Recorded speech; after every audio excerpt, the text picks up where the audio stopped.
PM Modi ने केरल के गुरुवायूर मंदिर में की पूजा, त्रिप्रयार मंदिर में किया दर्शन और कोच्चि में 4,000 करोड़ के प्रोजेक्ट्स का किया उद्घाटन। बुलंदशहर से चुनाव अभियान की शुरुआत करेंगे पीएम मोदी। 25 जनवरी को चुनावी रैली का आयोजन करेंगे। बिहार सरकार 94 लाख परिवारों को 2-2 लाख रुपए देगी। गरीबों को रोजगार के लिए 3 हिस्सों में मिलेंगे। पहली किस्त लोकसभा चुनाव से पहले होगी जारी।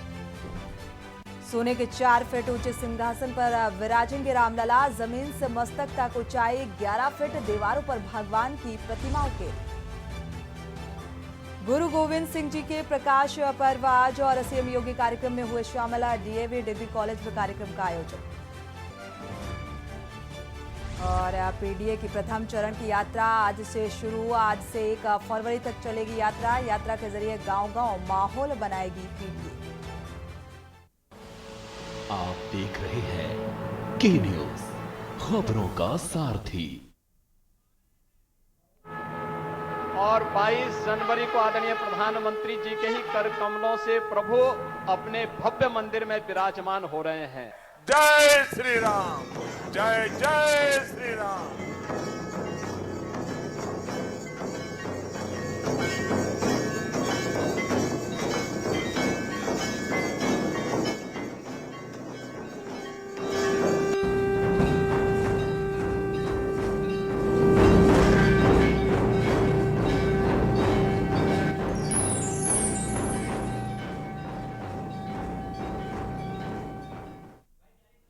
नमस्कार, आप देख रहे हैं के न्यूज। मैं हूं आपके साथ सोनी चौहान। खबरों की शुरुआत करते हैं। सीतापुर से अहम खबर सामने आ रही है। प्राण प्रतिष्ठा से पहले गांव में रामलीला का मंचन किया जाएगा और ग्राम सभा के प्रधान द्वारा रामलीला कराई जा रही है। ग्रामीणों में काफी उत्साह रामलीला को लेकर और रामलीला में पहुंची महिलाओं ने रामलीला देखकर आशीर्वाद लिया। थाना रामकोट क्षेत्र के मथुरा नगर का ये मामला सामने आ रहा है, जहां पर रामलीला का आयोजन करवाया जा रहा है क्योंकि प्राण प्रतिष्ठा होनी है 22 जनवरी को और पूरे देश में भक्तिमय माहौल नजर आ रहा है। मर्यादा पुरुषोत्तम श्री राम के जीवन पर आधारित रामलीला का मंचन, जगह जगह कार्यक्रमों का आयोजन किया जा रहा है। सीतापुर से अहम खबर, तो भारी तादाद में लोग ऐसा रामलीला का लुत्फ उठाने के लिए पहुंचे।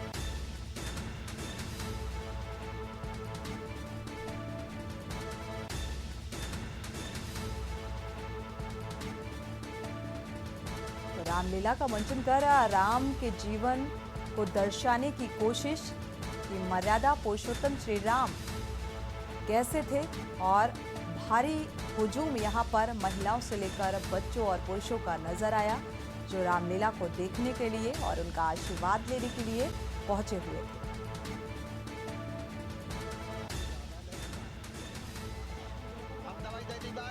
तो घर चले आओ। ये सभी विराजमान होते हुए देख रहे हैं कि भगवान श्री राम उसका खंडन करने के लिए जा रहे हैं। तो क्या आप ये छोटे छोटे बालक हैं, जब बड़े बड़े रावण बड़ा सूर्य से उठा धनुषों को नहीं उठा पाए, तो ये कैसे उठाएंगे?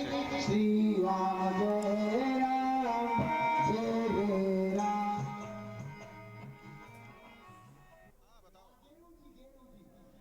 बताओ, आप ही बता सकते हैं। अब है गया तो आया ना वहां से ना। मेरी समझ से तो ज्यादा बढ़ते आगे, इसी बीच लखनऊ से खबर सामने आ रही है। अयोध्या के लिए जनरथ बस सेवा आज से संचालित की जाएगी और प्राण प्रतिष्ठा आयोजन को लेकर आज से शुरुआत होगी। अयोध्या के लिए कैसेबाग बस स्टैंड से रवाना हुई। कैसेबाग बस स्टैंड से स्पेशल जनरथ बस सेवा की शुरुआत हुई है। दूसरी शिफ्ट में अवध बस स्टेशन में रवाना होगी और कैसेबाग करीब 245 अवध बस स्टेशन से 225 रुपए यहाँ का जो किराया होगा। जनरथ बसों में राम धुन सुनते हुए जो राम भक्त हैं वो अयोध्या नगरी पहुंचे।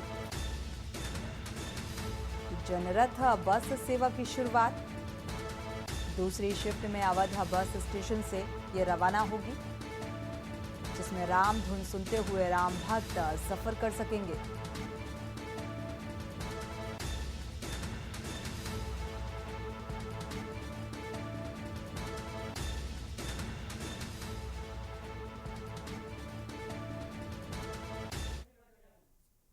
तो रामोत्सव का रुख करेंगे। इसी बीच बड़ी खबर सामने आ रही है। बड़ी खबर से आपको रूबरू करा दें। एटीएस को एक बड़ी सफलता हाथ लगी है। एक आतंकी को गिरफ्तार किया है। लखनऊ से खबर सामने आ रही है। यूपी एटीएस को एक बड़ी सफलता। आईएसआईएस के अलीगढ़ मॉड्यूल से जुड़े हुए आतंकी को गिरफ्तार किया गया है। तो एटीएस ने आतंकी को अलीगढ़ से अरेस्ट किया। एक आतंकी की गिरफ्तारी। आतंकी फैजान बख्तियार को गिरफ्तार किया है। तो लगातार एटीएस सक्रिय थी। आईएसआई के अलीगढ़ मॉड्यूल से एक आतंकी को गिरफ्तार किया गया है। एटीएस ने आतंकी को अलीगढ़ से गिरफ्तार किया।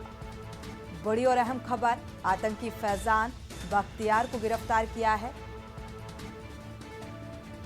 लखनऊ से अहम खबर सामने आ रही है। यूपी एटीएस की एक बड़ी सफलता। संदीप मिश्रा इस खबर पर संवाददाता जुड़े हुए हैं। संदीप, क्या जानकारी इस संबंध में? एक आतंकी को एटीएस ने गिरफ्तार किया है। देखिए, बिल्कुल यूपी एटीएस को एक बड़ी सफलता हाथ लगी है। अलीगढ़ से सफलता मिली है, क्योंकि जिस तरीके से आईएसआईएस के अलीगढ़ से मॉड्यूल के पूरे जुड़े जो 25,000 के आतंकी है उसको गिरफ्तार किया है। यानी कि फैजान बख्तियार की अगर बात करते हैं तो इनकी तलाश लंबे वक्त से चली आ रही थी। यानी कि देश विरोधी किसी बड़ी घटना को अंजाम देने की फिराक में था। उसके साथ ही साथ में जब अलीगढ़ यूनिवर्सिटी में था तो सर्विलांस सेल की पूरी टीम सूचना के नेटवर्क पे सक्रिय थी और लगातार इसकी गिरफ्तारी को लिए लगातार जो है छापेमारी की जा रही थी। लेकिन अब उसे गिरफ्तार किया गया है। लेकिन साफ तौर पे जिस तरीके से उसने पूछताछ में बताया है कि प्रयागराज के रहने वाले रिजवान अशरफ और आईएसआई के सब पर बैखात में मिल करके उन्होंने पूर्व में कई गिरफ्तारियां हो चुकी थी। लेकिन अलीगढ़ के आईएसआईएस मॉड्यूल को पूरी तरीके से बेनकाब करने का जो उनका मंसूबा था उस पे एटीएस। हालांकि संदीप, देखा जाए यूपी एटीएस को जब इस बात की खबर लगी, भनक लगी, तो तब से सक्रिय थी टीम। और देखा जाए अब एक आतंकी की गिरफ्तारी, पूछताछ में क्या कुछ निकलकर सामने आने की उम्मीद?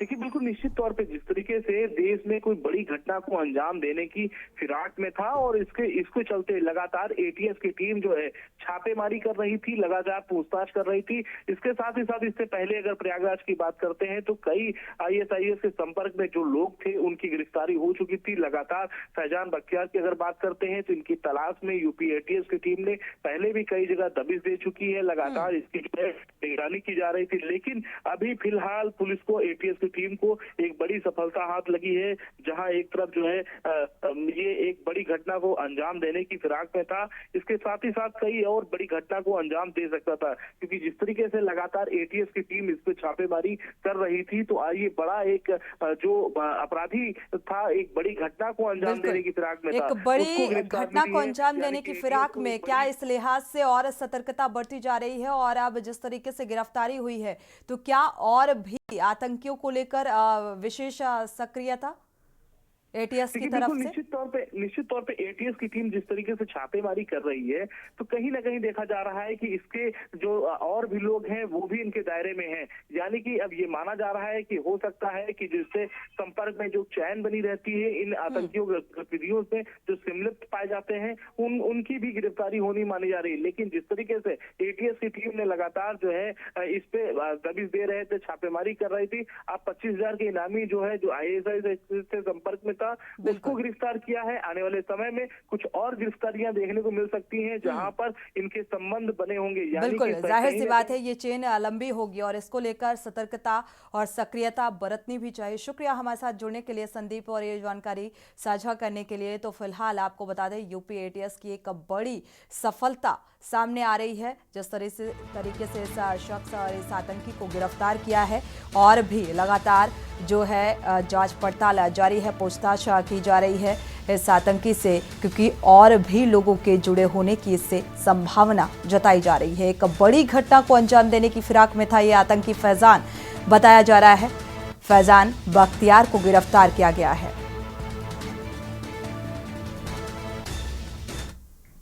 रुक करते हैं रामोत्सव का। बड़ी खबर लखनऊ से सामने आ रही है। अयोध्या में होगी अफसरों की तैनाती, यानी कि सुरक्षा व्यवस्था को चाक चौबंद करने की तैयारी। यूपी के 21 ट्रेनों और ट्रेनी जो आईपीएस हैं, अफसरों की तैनाती होगी। यहाँ पर कई भाषाओं का ज्ञान रखने वाले अफसरों को तैनात किया जाएगा और कई भाषाओं का जो ज्ञान है वो आसानी से जो श्रद्धालु यहाँ पर पहुंच रहे हैं उनकी बात को समझा जा सके और उन्हें समझाया जा सके। इस आधार पर यहाँ पर जो ट्रेनी ऑफिसर्स होंगे उनकी तैनाती होगी। युवा आईपीएस तैनात किए गए हैं।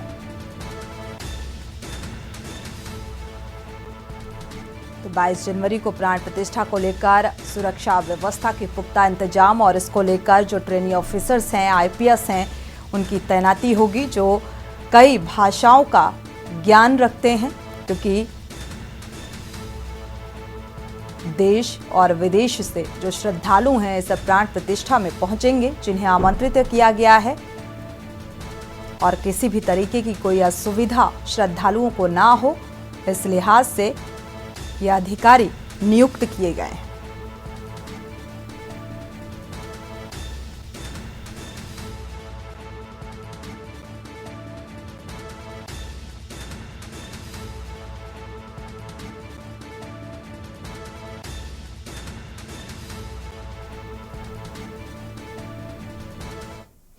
बढ़ते आगे लखनऊ से अहम खबर। प्राण प्रतिष्ठा कार्यक्रम को लेकर चेकिंग होगी और प्राण प्रतिष्ठा को लेकर जेआरपी चलाएगी चेकिंग अभियान।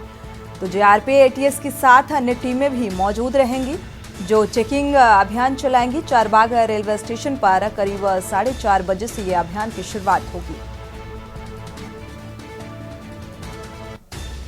चारबाग रेलवे स्टेशन पर करीब 4:30 बजे से अभियान की शुरुआत, क्योंकि अब श्रद्धालु प्राण प्रतिष्ठा में पहुंचेंगे इस कार्यक्रम में शिरकत करने के लिए। तो जाहिर सी बात है यह अभियान, चेकिंग अभियान चलाया जाएगा। लखनऊ से अहम खबर। जेआरपी और एटीएस के साथ अन्य टीमें भी मौजूद रहेंगी। शुरुआत चेकिंग अभियान की चारबाग रेलवे स्टेशन से होगी और प्राण प्रतिष्ठा कार्यक्रम को लेकर चेकिंग अभियान चलाया जाएगा। तो जेआरपी के साथ अन्य टीमें भी मौजूद रहेंगी इस चेकिंग अभियान में। हमीरपुर से अहम खबर। प्राण प्रतिष्ठा और 26 जनवरी को लेकर अलर्ट जारी किया गया है। तैयारी को लेकर हमीरपुर पुलिस प्रशासन पूरी तरह से अलर्ट मोड पर है। सदर में एएसपी और राम वर्मा ने निरीक्षण किया। पुलिस पब्लिक प्लेस का लगातार निरीक्षण किया जा रहा है। पुलिस बल, डॉग स्क्वाड टीम के साथ चेकिंग तेज कर दी गई है। सदर बस स्टैंड समेत अन्य स्थानों पर भी चेकिंग की जा रही है। तो चेकिंग अभियान को तेज कर दिया गया है और प्राण प्रतिष्ठा को लेकर ये सतर्कता बरती जा रही है प्रशासनिक अमले की तरफ से।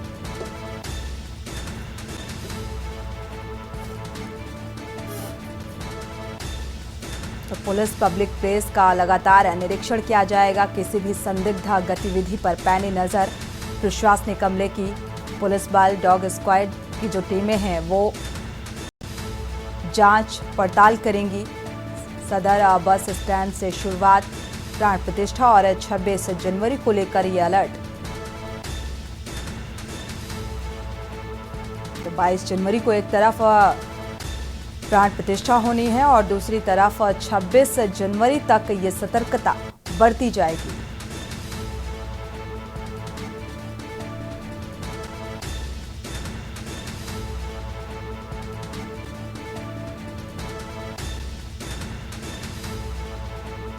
एएसपी मायाराम वर्मा का ये निरीक्षण, पब्लिक प्लेस में जाकर निरीक्षण करना। डॉग स्क्वाड की टीम भी पूरी तरीके से सतर्क। वक्त एक छोटे से ब्रेक का, लौटेंगे जब। आप देख रहे हैं के न्यूज, खबरों का सारथी। प्रभु आ रहे हैं और 22 जनवरी को आदरणीय प्रधानमंत्री जी के ही कर कमलों से प्रभु अपने भव्य मंदिर में विराजमान हो रहे हैं। जय श्री राम, जय जय श्री राम।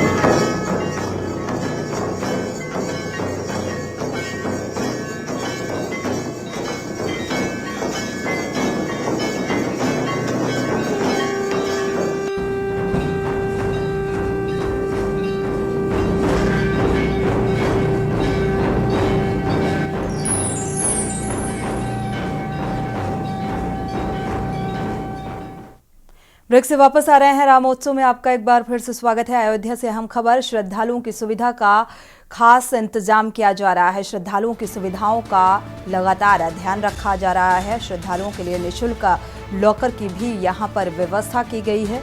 कुछ दिनों में एक विशाल लॉकर भवन की भी व्यवस्था आने वाले समय में उपलब्ध कराई जाएगी राम भक्तों के लिए, ताकि राम भक्तों के सामान की सुरक्षा के लिए प्रशासन ने इंतजाम किए हैं और राम भक्त पहले अपने साथ लिए सामान और इस भवन में रखेंगे और इसके बाद रामलला के दर्शन के लिए जाएंगे।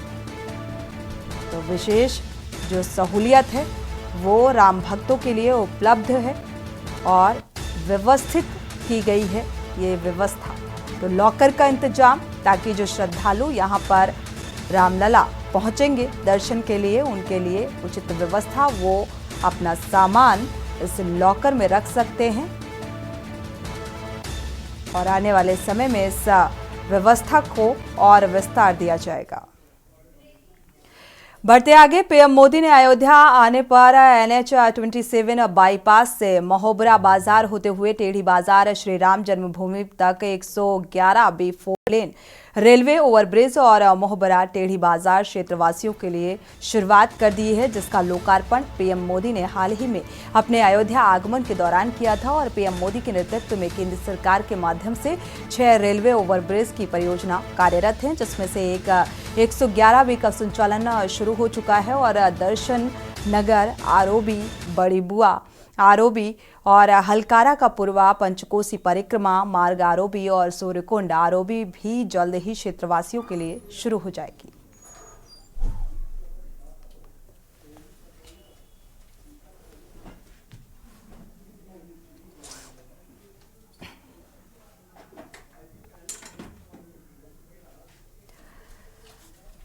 बढ़ते आगे, प्राण प्रतिष्ठा को लेकर अयोध्या में तैयारियां जोरों पर चल रही हैं। लता मंगेशकर चौक सेल्फी पॉइंट में तब्दील हो चुका है। आने वाले आगंतुक पहले वीणा चौराहे पर रुककर सेल्फी खींच रहे हैं और इसके बाद ही अयोध्या में भ्रमण के लिए आगे बढ़ते हैं। मानो अयोध्या का नजारा ऐसा हो गया हो जैसे त्रेता युग में भगवान श्री राम 14 वर्ष वनवास के बाद लौट कर आए थे।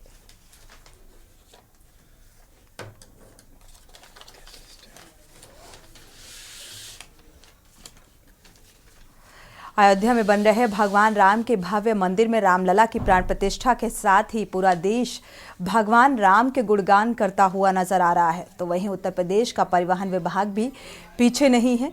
फर्रुखाबाद पहुंची रोडवेज की 2 नई बसों में भगवान राम की आरती और भजनों के साथ फर्रुखाबाद में परिवहन विभाग की कार्यशाला पहुंची और बसों में लोगों ने आते ही भगवान राम की आरती का आनंद लिया। रोडवेज बस से यात्रा करने के दौरान अब यात्री भी भगवान राम के गुणगान के साथ यात्रा कर सकेंगे।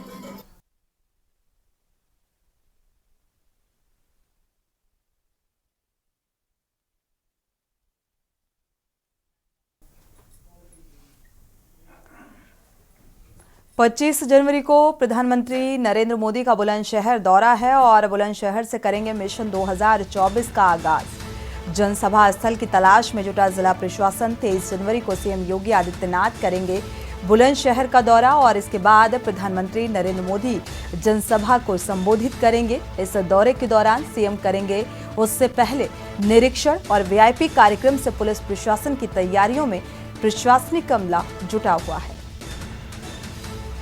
तो लोकसभा चुनाव के लिहाज से ये दौरा बेहद अहम। प्रधानमंत्री नरेंद्र मोदी का उससे पहले सीएम योगी आदित्यनाथ और बुलंदशहर का दौरा करेंगे और तैयारियों का निरीक्षण करेंगे। बढ़ते आगे, लखनऊ से अहम खबर है। सपा अध्यक्ष अखिलेश यादव का बयान सामने आया है। पुरानी पीढ़ी के सपनों को पूरा करेंगे अखिलेश यादव। युवाओं को वेटर की नौकरी मिल रही है। अखिलेश यादव का यह बयान निकलकर सामने आया है। एनसीआरबी की रिपोर्ट देखकर लोग बेहद परेशान हैं। हमारी सरकार आएगी, युवाओं को नौकरी देगी। आज सदन को मुख्यमंत्री चला रहे हैं अखिलेश यादव का यह बयान। तो साल 2024 में पीडीए एनडीए को हराएगा, ये बड़ा बयान सपा प्रमुख अखिलेश यादव का।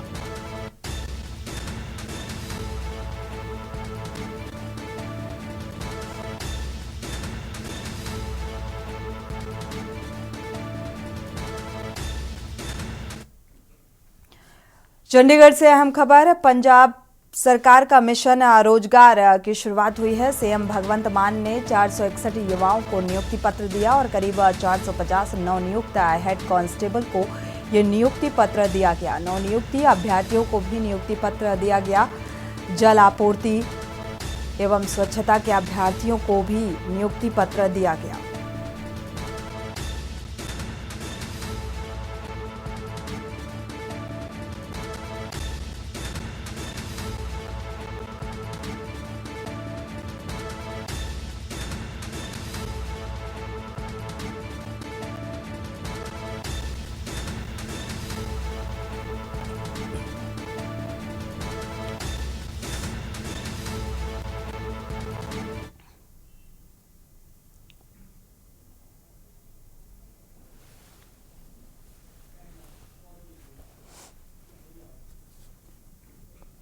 बढ़ते आगे रुक करते हैं अगली खबर का। चंडीगढ़ से अहम खबर सामने आ रही है। मुकेरिया बस हादसे पर सीएम मान ने जताया दुख और नियुक्ति पत्र समारोह में शहीदों को श्रद्धांजलि अर्पित की और कर्मचारियों के सम्मान में 2 मिनट का मौन रखा गया। सड़क हादसे में एक जवान की मौत हो गई थी।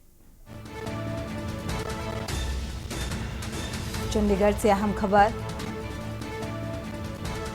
नियुक्ति पत्र समारोह के दौरान श्रद्धांजलि अर्पित की गई। कर्मचारियों के सम्मान में 2 मिनट का मौन भी रखा गया। दरअसल सुबह सड़क हादसे में एक जवान की मौत हो गई थी। मुकेरिया बस हादसे पर सीएम मान ने दुख जताया।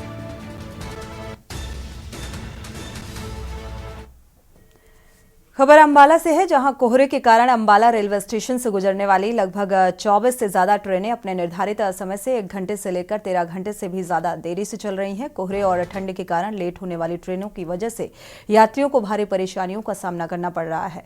हालांकि रेलवे प्रशासन की तरफ से यात्रियों के लिए अच्छी सुविधा की व्यवस्था की गई है, जिसकी लोग सराहना भी कर रहे हैं।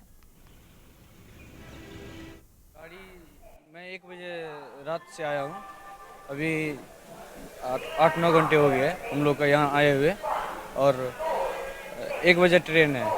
सो ठंड का मौसम है, परेशानी तो हो रही है बहुत। हो गया 8 घंटा, अब 4-5 घंटे और वेट करते हैं ट्रेन। काफ़ी देर वेट करना पड़ रहा है ट्रेन के लिए। अब 1 घंटा लेट है फिलहाल ट्रेन। व्यवस्था तो अच्छी है, खैर नो डाउट। ट्रेन लेट है बिकॉज ऑफ धुंध की वजह से।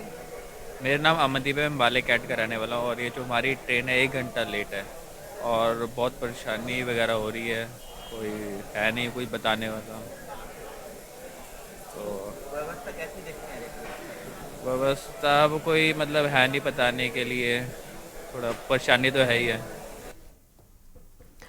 बढ़ते आगे चंडीगढ़ से अहम खबर। गुरु गोविंद सिंह जी के प्रकाश पर्व है आज और हरियाणा अध्यक्ष ज्ञानचंद्र ने गुरुद्वारे में मत्था टेका। श्री नाडा साहिब जी पहुंचकर मत्था टेका और गुरु गोविंद सिंह जी के प्रकाश पर्व पर मत्था टेकने के लिए पहुंचे हुए थे।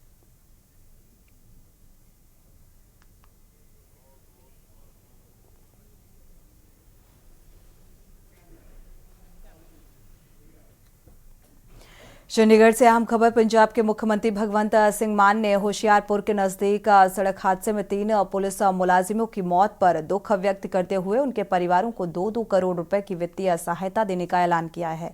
मुख्यमंत्री ने कहा है कि सड़क हादसे में पुलिस मुलाजिमों की जान जाना दुर्भाग्यपूर्ण बात है और यह राज्य के लिए और पीड़ित परिवारों के लिए बहुत बड़ा घाटा है। इस सहायता राशि में से 1-1 करोड़ रुपए राज्य सरकार द्वारा एक्स ग्रेशिया के तौर पर दिए जाएंगे और जबकि 1-1 करोड़ रुपए के बीमे की अदायगी HDFC बैंक द्वारा की जाएगी।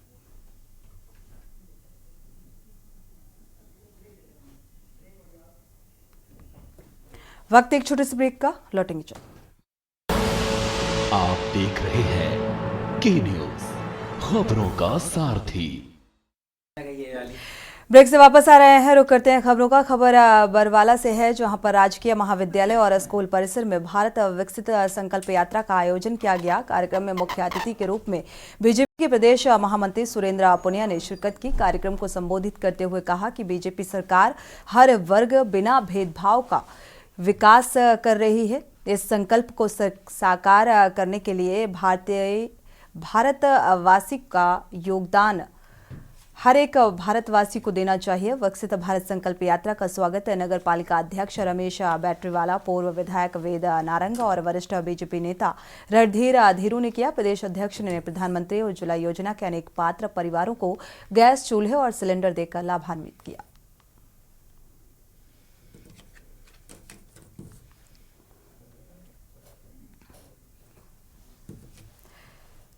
बढ़ते आगे, प्रधानमंत्री नरेंद्र मोदी के आत्मनिर्भर और विकसित भारत संकल्प के सपने को साकार करने की दिशा में विकसित भारत संकल्प यात्रा जनसंवाद रेवाड़ी जिला में लोगों की उम्मीदों और भरोसे और विश्वास पर पूरी तरह से खरी उतर रही हैं। जन कल्याणकारी व जनसेवा को समर्पित होकर आगे बढ़ रही हैं।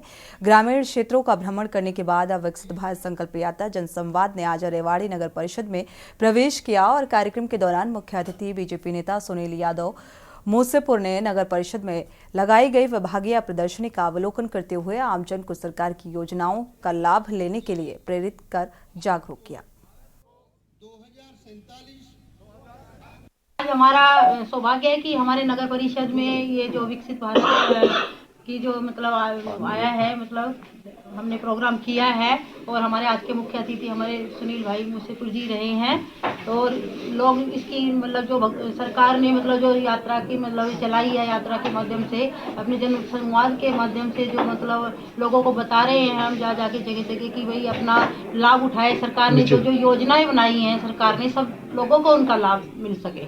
ये हमारे रेवाड़ी शहर का सौभाग्य है कि प्रधानमंत्री जी की विकसित भारत यात्रा आज पहली बार रेवाड़ी शहर के नगर परिषद में आई और बहुत से लोग यहाँ पे आए, बहुत से जनता ने इसका लाभ भी उठाया। कुछ लोग अभी भी काम करवा रहे हैं, शाम तक ये प्रोग्राम चलेगा और जिनके छोटे मोटे काम रह गए होंगे शायद उनके सबके पूर्ति कर पाएंगे। आज उठाइए नहीं, आज मैं अभी आपने अगर मेरी सुनी हो तो मैंने अधिकारियों से बात की है और कहा है कि जो जनता ने हमें यहाँ बैठने के लिए बैठाया है वो जनता हमारी भगवान है और हम उनके काम करें। जैसे ही वो आए हम 5 मिनट का काम उनका 5 मिनट में करें, 5 चक्कर लगवाने की बजाय।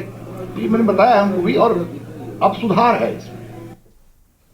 खबर कुरुक्षेत्र से है, जहां बीजेपी प्रदेश अध्यक्ष एवं सांसद नायब सिंह लाडावा कृषि एवं किसान कल्याण विभाग की तरफ से आयोजित जिला स्तरीय पोषक अनाज उत्सव के अंतर्गत खाद्य सुरक्षा मिशन के कार्यक्रम में बतौर मुख्य अतिथि के रूप में बोलते हुए कहा कि किसानों को प्राकृतिक खेती अपनाकर देश और समाज को जहर युक्त खाद्य सामग्री से निजात दिलानी होगी।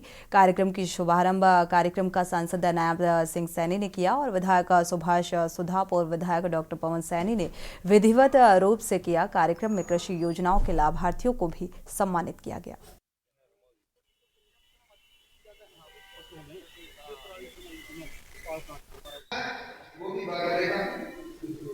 कहीं खिचड़ी बाजरे की, कई जगह इडली रागी भी सीजन में आता है। मैं ये भी सोच रहा बैठा कि शायद ध्यान में आया होगा या अधिकारियों ने भी आज के साथ भाइयों के लिए कुछ ना कुछ मोटे अनाज का बनवाया हुआ, कुछ चाहे मिष्ठान हो सकता है, चाहे कुछ और भी खाने का कोई उत्पाद हो सकता है, वो भी मोटे अनाज का अपने को बनाना चाहिए। और ये पूरे देश और दुनिया को हिंदुस्तान ने नरेंद्र मोदी जी ने प्रेरणा दी है। आज पूरा वर्ष हम मिलके मनाने जा रहे हैं और सर्वप्रथम ये कहेंगे कि मोटे अनाज खाने के बारे में अभी बहुत बढ़िया पवन सैनी जी बोल के है कि शुगर कंट्रोल किस प्रकार से करता है। मैं तो ये कहूँगा कि अगर इस मौसम के अंदर बाजरा या खाते हैं तो बहुत बड़ा मेरा कैल्शियम से मिलता है और साथ में शुगर का बेनिफिट मिलता है।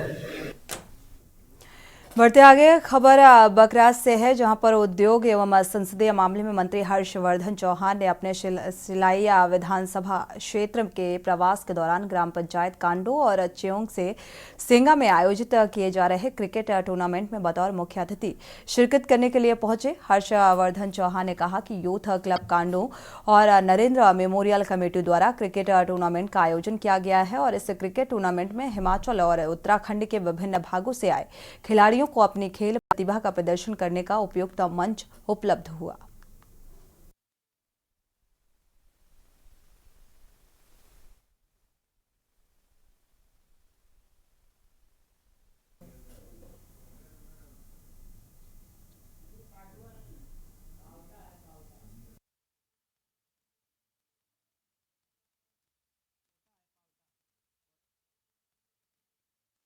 पावटा साहिब से है, जहां सिखों के 10वें गुरु दशम पिता श्री गुरु सिंह जी का प्रकाश पर्व धूमधाम से मनाया गया और इस अवसर पर विभिन्न कार्यक्रमों का आयोजन भी किया गया। गुरु पर्व के पूर्व संध्या पर भव्य नगर कीर्तन का आयोजन किया गया। नगर कीर्तन में पता चला कि साहिब सहित आसपास के क्षेत्र और अन्य राज्यों से आए हजारों श्रद्धालुओं ने भाग लिया। पावटा साहिब में श्री गुरु गोविंद सिंह जी ने लगभग 4.5 साल का समय बिताया था और उनके 2 बेटों का जन्म भी पावटा साहिब में ही हुआ था।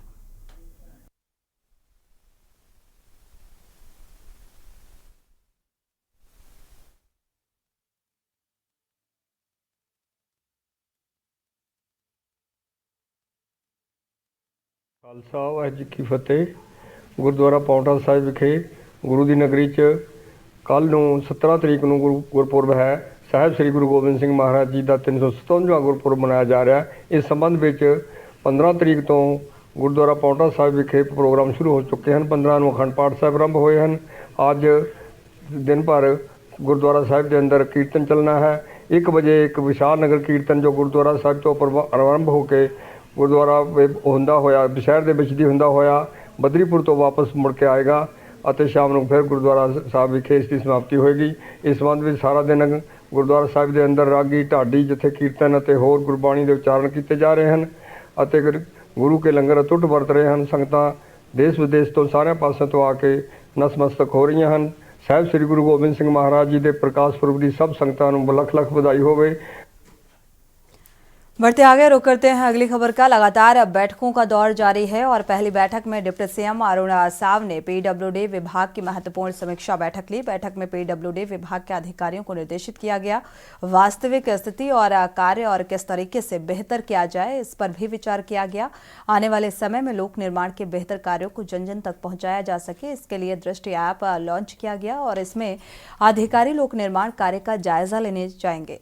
इसकी फोटो ऐप पर डालनी होगी और जिसकी वजह से उच्च अधिकारियों को कार्य की जानकारी मिलेगी।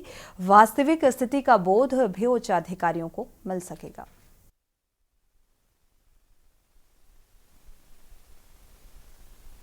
आज फर्स्ट हाफ में लोक निर्माण विभाग की प्रदेश स्तरीय बैठक हुई।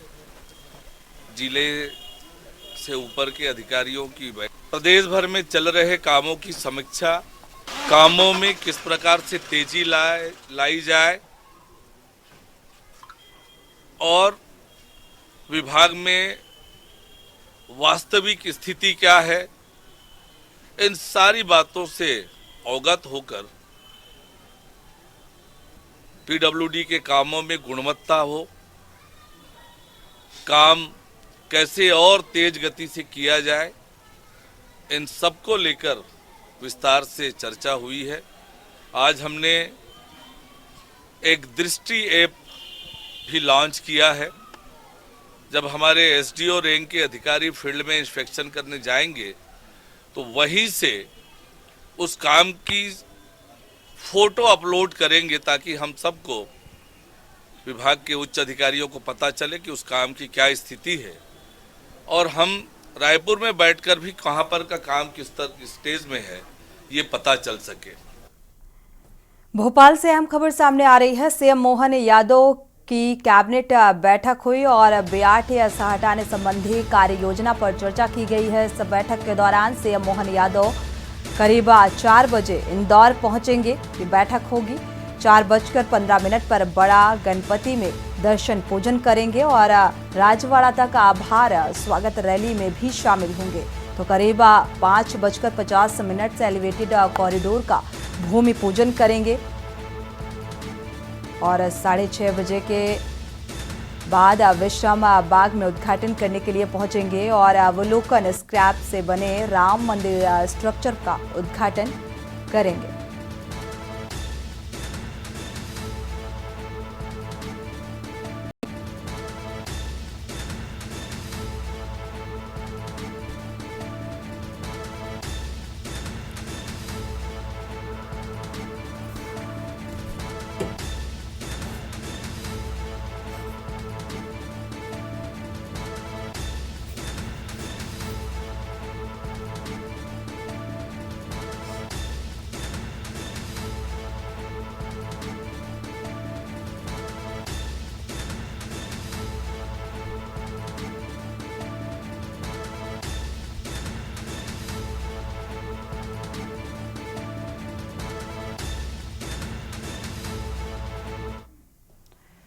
और इसी बीच जयपुर से खबर सामने आ रही है। गुरु गोविंद सिंह जयंती है आज। मुख्यमंत्री भजनलाल शर्मा ने शुभकामनाएं दी। गुरु गोविंद सिंह का जीवन त्याग की भावना की प्रेरणा देता है, सदैव सत्य के मार्ग पर चलने के लिए प्रेरित करता है।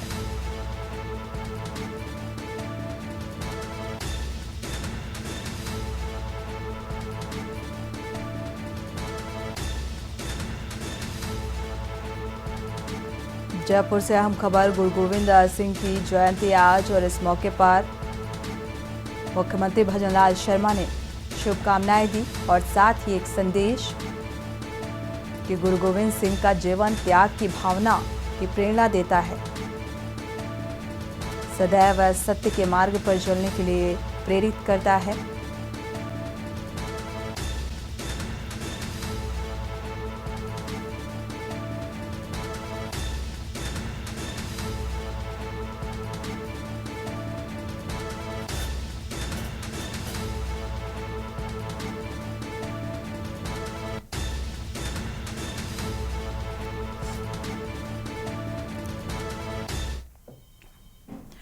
बढ़ते आगे हमीरपुर से हम खबर आपको बता रहे हैं। पेट्रोल पंप पर हुई दिन दहाड़े गुंडाई। युवक को बाइक सवारों ने लाठी डंडों से जमकर पीटा। मारपीट की घटना पेट्रोल पंप के सीसीटीवी में कैद हुई। वीडियो वायरल होने के बाद हरकत में आई पुलिस। युवक को गंभीर चोटें आई। जिला अस्पताल में हालांकि उसे भर्ती कराया गया। सदर कोतवाली के लक्ष्मीबाई तिराहे का ये पूरा मामला बताया जा रहा है। हालांकि ये पूरा घटनाक्रम वहां लगे सीसीटीवी में कैद हो गया।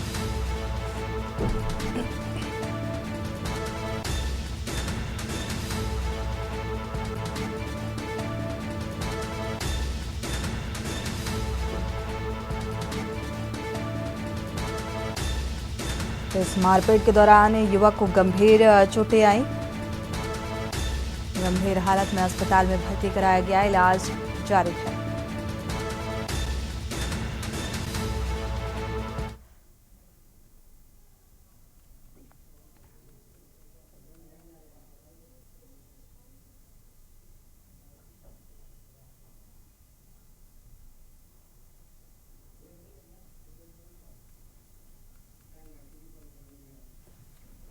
सीतापुर से हम खबर, पेशी पर आए विजय कुमार अधेड़ की मौत हो गई। अचानक तबीयत बिगड़ने से अधेड़ की मौत का मामला सामने आ रहा है। जिला अस्पताल में डॉक्टर ने मृत्यु घोषित कर दिया। कड़ाके की ठंड के चलते मौत की आशंका जताई जा रही है। मृतक विजय कुमार थाना मिश्रिक क्षेत्र का रहने वाला बताया जा रहा है। न्यायालय में हरिजन एक्ट की पेशी करने के लिए आया हुआ था और अचानक तबीयत बिगड़ी। शहर कोतवाली के न्यायालय परिसर का ये पूरा मामला सामने आ रहा है।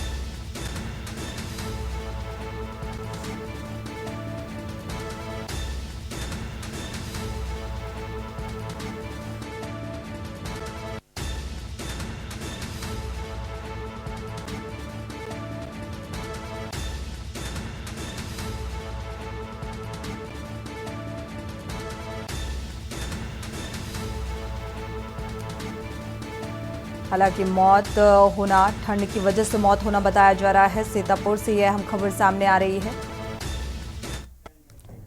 वक्त एक छोटे से ब्रेक का, लौटेंगे चल।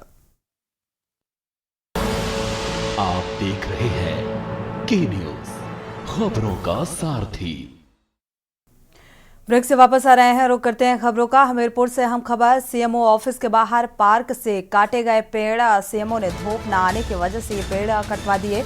करीब 10 पेड़ों को काटा गया है। सीएमओ गीतम सिंह के आदेश पर इन पेड़ों को काटा गया। तो 10 पेड़ों को महज इस वजह से काट दिया गया क्योंकि धूप नहीं आ रही थी और इसीलिए सीएमओ ने इन पेड़ों को कटवा दिया। हरे पेड़ों को कटवाकर सफेद रंग से उनकी जड़ों में पेंट करा दिया। पेड़ों की लकड़ी को शमशान घाट के ठेकेदार को बेच दिया गया।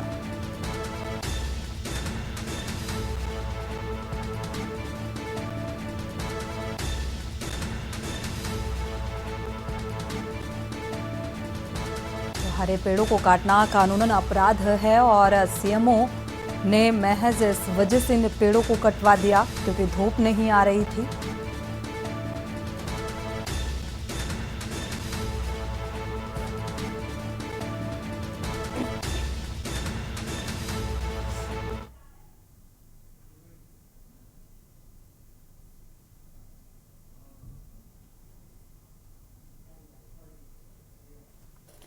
बढ़ते आगे लखनऊ से अहम खबर। वीवीआईपी गेस्ट हाउस पर लगाई गई होर्डिंग और लोकतंत्र की देखो शान, कब्जे में श्री कृष्ण जन्म स्थान श्री कृष्ण जन्मभूमि के मुख्य पक्षकार की तरफ से ये होर्डिंग लगाई गई है और होर्डिंग में विवादित मस्जिद की फोटो के साथ ये बैनर भी लगाया गया है। तो ये होर्डिंग लगाई गई है और मस्जिद की फोटो के साथ ये बैनर लगाया गया।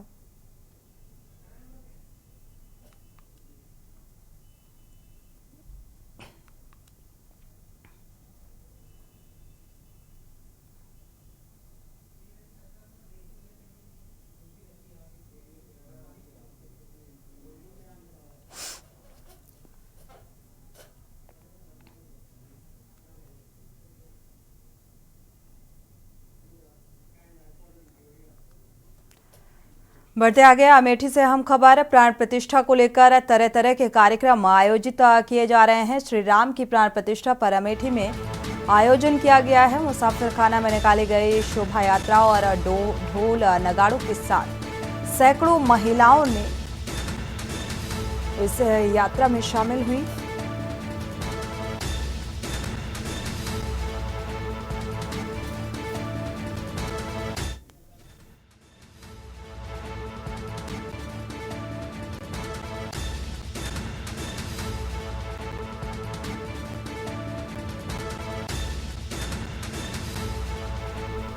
तो प्राण प्रतिष्ठा को लेकर जगह जगह शोभा यात्रा निकाली जा रही है। इस शोभा यात्रा में राम, लक्ष्मण और सीता का रूप रखकर इस कलश यात्रा में महिलाएं शामिल हुई। अमेठी से अहम खबर। प्राण प्रतिष्ठा को लेकर तरह तरह के ये कार्यक्रम की तस्वीरें सामने आ रही हैं।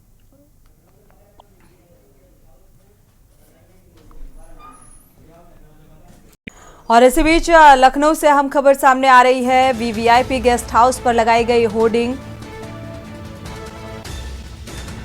लोकतंत्र की देखो शान, कब्जे में श्री कृष्ण जन्म स्थान का स्लोगन लिखा हुआ ये होर्डिंग श्री कृष्ण जन्मभूमि के मुख्य पक्षकार की तरफ से लगाया गया है और होर्डिंग में विवादित मस्जिद की फोटो के साथ ये बैनर लगा हुआ है। लखनऊ से अहम खबर।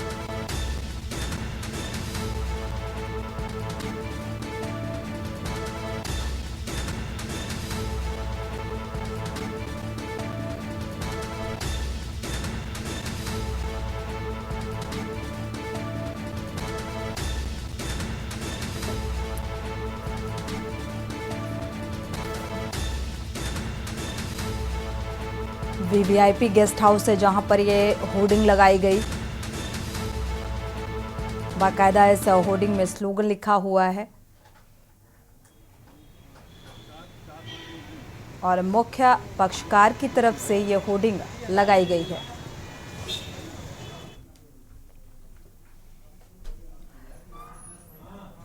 बढ़ते आगे खबर लखनऊ से है जहां मंडलायुक्त डॉक्टर रोशन जैकब द्वारा कामता चौराहा, चिन्हट चौराहा, मटियारी चौराहा और पॉलिटेक्निक चौराहा के रोड वाइंडिंग का जो काम है उसमें बढ़ोतरी किए जा रहे हैं और कार्यों का जायजा लेने के उद्देश्य से संबंधित स्थानों का औचक निरीक्षण किया गया। मौके पर नगर निगम और लोक निर्माण NHI विभाग द्वारा कार्य होते हुए पाया गया और निरीक्षण के दौरान NHI द्वारा निर्माणाधीन कार्यों में धीमी रफ्तार मिलने पर मंडलायुक्त ने NHI के संबंधित अधिकारियों को निर्देश दिए और कहा कि निर्माणाधीन कार्यों को युद्ध स्तर पर करते हुए जल्द से जल्द पूरा किया जाए। निर्माणाधीन कार्यों में गुणवत्ता का भी विशेष ख्याल रखा जाए।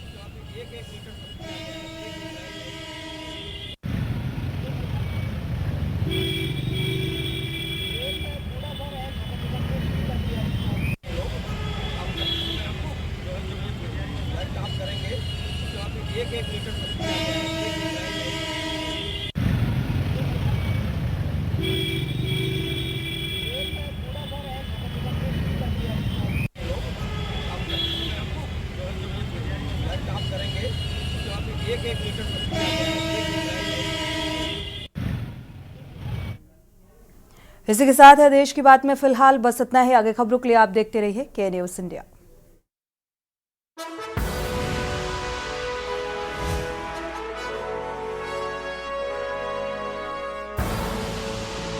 देख रहे हैं के न्यूज, खबरों का